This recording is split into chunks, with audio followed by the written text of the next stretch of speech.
All right, we just wrapped up week 3 of UCLAX 425, and we're here with Dan Portnoy, at Dan Portnoy on Twitter, and Matt Meeks, at Matt Meeks on Twitter.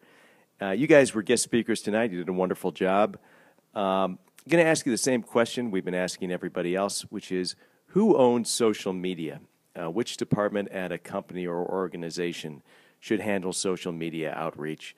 Dan, why don't we start with you?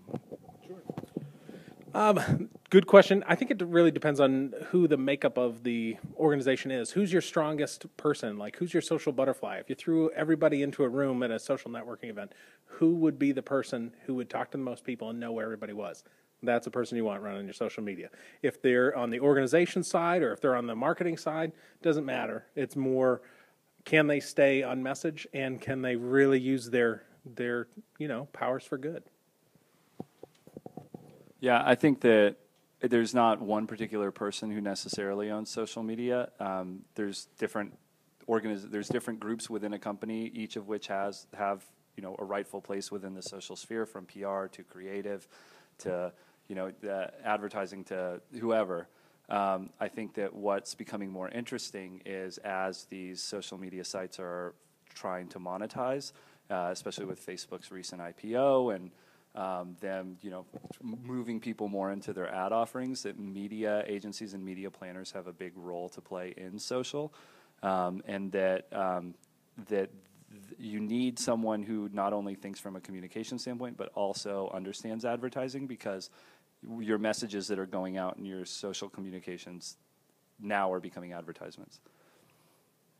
Tell us, what is the next big thing in social media? What is the next new shiny object?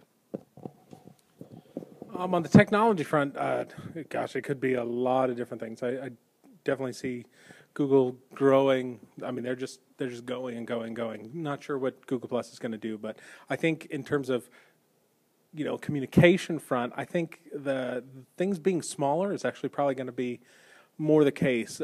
People don't have to fake it till they make it. They can just be honest with where they are and what they're doing, and look for authenticity in their communication. I think that's really the new. The old is the new. That's what I think.